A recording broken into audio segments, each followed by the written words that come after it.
मित्रांनो, तुम्हाला माहीत आहे का की टीबीच्या आजारापेक्षा टीबीच्या आजाराचे जे कॉम्प्लिकेशन्स असतात ते फारच जास्त घातक असतात. नमस्कार मित्रांनो, मी डॉक्टर पवन गिरी. म्हणूनच आज मी या व्हिडिओमध्ये तुम्हाला सांगणार आहे की टीबीचे कॉम्प्लिकेशन्स कोणते कोणते असतात, ते कसे ओळखायचे, त्याचं निदान कसं लावायचं व त्याच्यासाठी सविस्तरमध्ये ट्रीटमेंट काय आपण घेऊ शकतो याविषयी आजच्या व्हिडिओमध्ये आपण चर्चा करूया. तर काही पेशंटमध्ये त्याचे टीबीचे कॉम्प्लिकेशन्स आहेत, एक तरी कॉम्प्लिकेशन कन्फर्म असतंच. त्यामुळं हा व्हिडिओ खूप महत्त्वाचा आहे, तर शेवटपर्यंत जरूर बघा. तर टीबीचे कॉम्प्लिकेशन्स मुख्यतः आपण दोन भागामध्ये डिव्हाइड करतो. लोकल कॉम्प्लिकेशन्स म्हणजे टीबी फुफ्फुसामध्ये असणारे कॉम्प्लिकेशन्स व सिस्टमिक कॉम्प्लिकेशन म्हणजे टीबीच्या आजारामुळे बॉडीमध्ये जे कॉम्प्लिकेशन्स तयार होतात ते सिस्टमिक कॉम्प्लिकेशन. तर लोकल कॉम्प्लिकेशन्समध्ये मुख्यतः सर्वात महत्त्वाचं कॉम्प्लिकेशन म्हणजे हेमोप्टायसिस म्हणजे थुंकीतून रक्त येणे. टीबीच्या आजारामध्ये बऱ्याच वेळेस तर तुम्हाला बघावं लागतं की हे जे तुमचं जे रक्त आहे, हेमोप्टायसिस आहे, माइल्ड आहे, मॉडरेट आहे की सिव्हिअर आहे.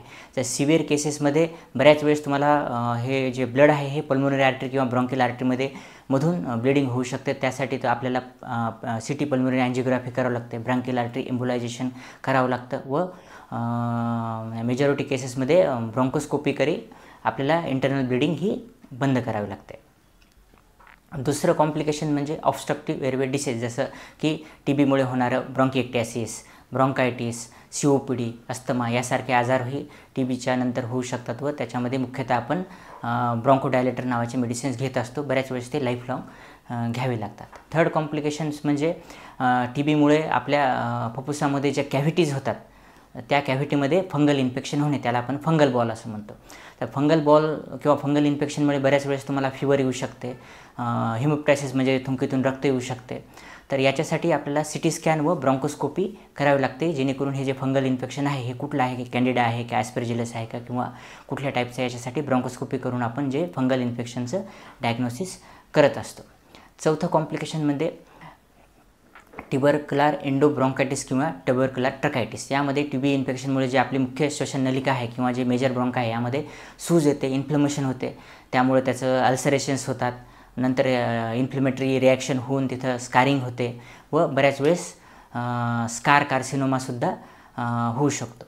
त्यानंतरचं कॉम्प्लिकेशनमध्ये कॅल्सिफिकेशन. टीबी झाल्याच्यानंतर बरेच 5 वर्ष 10 वर्षानंतर जर आपण एक्सरे केला तर बऱ्याच पेशंटमध्ये टीबीचे जे जुने डाग असतात त्यामध्ये कॅल्सिफाईड नोड्यूल्स हे दिसून येतात.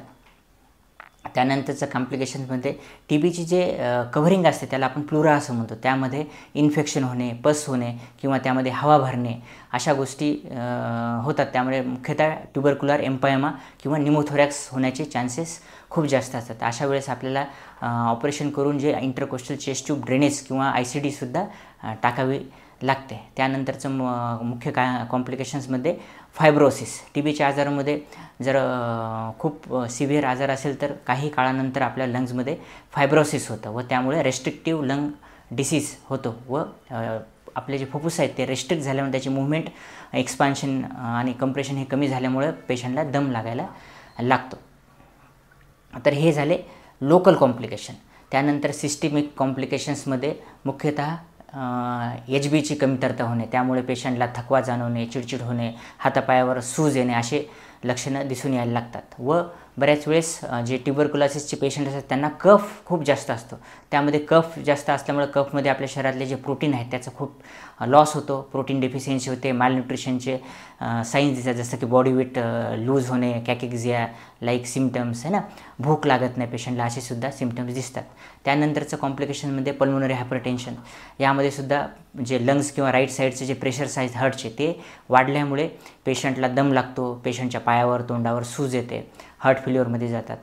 नंतरचं कॉम्प्लिकेशन म्हणजे रेस्पिरेटरी फेल्युअर. त्यामध्ये मुख्यतः टाईप 1 आणि टाईप 2 हे दोन्हीही रेस्पिरेटरी फेल्युअर दिसून येतात. अशा वेळेस जर सिरियस असेल तर तुम्हाला ॲडमिट राहून ICU ॲडमिशनसुद्धा करण्याची गरज पडू शकते. नंतरचं कॉम्प्लिकेशनमध्ये जे सिस्टमिक आजार, जसं ब्रेनमध्ये टीबी ब्लडमध्ये गेल्यामुळे तुम्हाला टीबी मेनिंजायटिस होऊ शकतो, ॲड्रिनल ग्लँड इन्व्हॉल्व झाल्यामुळे तुम्हाला शॉकचे सिम्टम दिसतात, BP लो होतो तुम्हाला, बाकी बरेच प्रॉब्लेम, पोस्चरल हायपोटेन्शन होतं.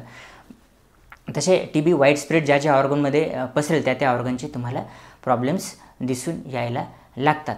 तर हे आपण आता सविस्तर बघितलेले आहे टीबीचे लोकल व सिस्टमिक कॉम्प्लिकेशन. तर तुम्हाला यापैकी कुठलं कॉम्प्लिकेशन आहे किंवा तुमच्या जवळच्या किंवा जाणकार जे आहेत त्यांच्यामध्ये तुम्हाला कुठलं TBचं कॉम्प्लिकेशन दिसून येतं हे कमेंटमध्ये जरूर कळवा. त्यावर मी तुम्हाला रिप्लाय करण्याचा नक्की प्रयत्न करेल. व ही अत्यंत इम्पॉर्टंट इन्फॉर्मेशन आहे.